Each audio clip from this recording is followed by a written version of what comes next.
ফিরে এলাম আপনারা কেমন আছেন জানতে। চলুন দেখি আজ কি সংবাদ নিয়ে অপেক্ষা করছে সাদাত হোসেন। শামিমা, ধন্যবাদ জানাচ্ছি অল ইটালিয়া স্বাস্থ্য সংবাদ।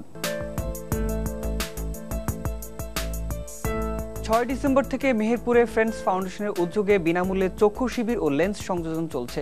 উদ্যোক্তারা জানান, চক্ষু শিবিরে 2500 জন রোগীর চক্ষু পরীক্ষা এবং 130 জন রোগীকে লেন্স সংযোজনের জন্য নির্বাচিত করা হয়েছে। প্রতিদিন রোগীদের বিনামূল্যে এই সেবা প্রদান করা হচ্ছে।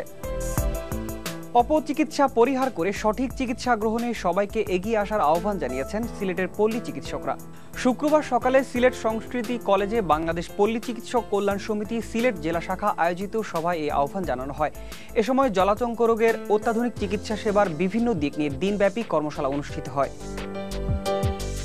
বিশ্বে এইডস আক্রান্ত রোগীর মৃত্যুর হার কমে গেছে। জাতিসংঘের এক রিপোর্টে বলা হয়েছে 2005 সালের তুলনায় এইডস আক্রান্ত রোগীর মৃত্যু 21% কমে গেছে। 2005 সালে এইডস সংক্রমণে প্রায় 22 লাখ লোক মারা যেত। বর্তমানে সেই সংখ্যা 18 লাখে নেমে এসেছে। কমেছে এইডস আক্রান্ত রোগীর সংখ্যাও। 1997 সালে এইডসে আক্রান্ত রোগীর সংখ্যা ছিল 32 লাখ। 2010 সালে তা 21% কমে 27 লাখে দাঁড়িয়েছে। বিশেষজ্ঞরা বলছে, উন্নত চিকিৎসার ব্যবস্থার কারণেই এটা সম্ভব হয়েছে। নাটকীয় পরিবর্তন এসেছে আফ্রিকার সাব-সাহারা অঞ্চলে। 2009 সালের তুলনায় 2010 সালে এই এলাকার 20% বেশি লোককে চিকিৎসা সেবার আওতায় আনা সম্ভব হয়েছে। যুদ্ধবিধ্বস্ত আফগানিস্তানে জীবনের নিরাপত্তা কম থাকলেও সেখানে নাটকীয়ভাবে বেড়ে গেছে মানুষের আয়ু। সাম্প্রতিক এক জরিপে এই পরিবর্তনের বিষয়টি ধরা পড়ে।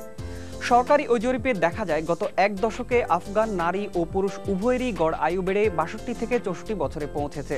অথচ এর আগে 2009 সালের বিশ্ব স্বাস্থ্য সংস্থার রিপোর্টে আফগান নাগরিকদের আয়ু 47 থেকে 50 বছরের মধ্যে বলে উল্লেখ করা হয়েছিল। এছাড়া দেশটিতে কমেছে শিশু মৃত্যুর হার। 5 বছর আগেও যেখানে প্রতি 5টিতে একটি শিশু 5 বছর পৌঁছার আগেই মারা যেত, সেখানে এখন এই হার 10 জনে 1 জন। এর কারণ হিসেবে স্বাস্থ্যসেবার উন্নয়নে সরকারের ব্যাপক নজরদারি, বিদেশি নানা সংস্থা ও প্রতিষ্ঠানের স্বাস্থ্যসেবায় এগিয়ে আসা এবং সাধারণ জনগণের স্বাস্থ্য সচেতনতাকেই কৃতিত্ব দিচ্ছেন বিশ্লেষকরা।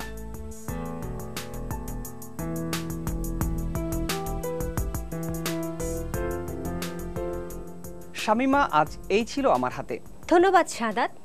শহর বা শহরতলি, এমনকি গ্রামের হাটবাজার, সব জায়গাতেই আমাদের দৃষ্টিকারে পরিচিত একটা দৃশ্য। দাঁড়িয়ে থাকা বৃত্তাকার একদল মানুষ আর থেকে থেকে ভেসে আসা রকমারি নানা শব্দ। কানের মাঝে বাজতে থাকে মলম, মালিশ আর গাছগাছরায় তৈরি ওষুধের গুণাগুণের বর্ণনা। জনস্বাস্থ্যের জন্য আসলে কতটা নিরাপদ এই ওষুধগুলো? আজকের আয়োজনে দেখব সেই ফেরি করে বেচা ওষুধের নানান দিক নিয়ে।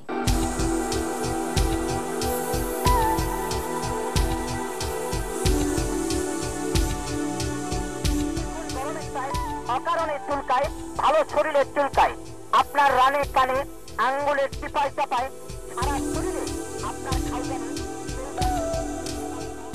ডাক্তারের কাছে সাজেশন নেই বলতে মাইকিং দিয়ে বলতেছে, রাস্তায় যাওয়ার পথে ওইটা নিয়ে নিলাম। যখন জিজ্ঞাসা করলাম, ভাই এটা কিসের? ভাই চুলকানে কাজ হবে তো? বলছে যে হ্যাঁ কাজ হবে, চুলকানের জন্য এগুলা মলম। যে কোনো দাও চুলকানি খুজলি বছরের জন্য কিনতে আছে, নিতে আছে, নো প্রবলেম। আমাদের দেশে সেই 4-5 হাজার বছর আগে থেকেই কিন্তু এই আয়ুর্বেদ চিকিৎসা বিজ্ঞান এটি বিকশিত হচ্ছে। আমরা মনে করি যে মানুষের এই গাছগাছটার প্রতি মানুষের যে সহজাত দুর্বলতা, এটাকে কাজে লাগিয়ে এক শ্রেণীর ব্যবসায়ী লাভবান হওয়ার চেষ্টা করছে এবং সেখানে স্বাস্থ্যের সাথে কোনো সম্পর্ক নেই। পরীক্ষা করে দেখেছি বিভিন্ন সময়ে যে অনেকগুলো হার্বাল তথাকথিত ওষুধ দেখা যায় যেগুলো পথে ঘাটে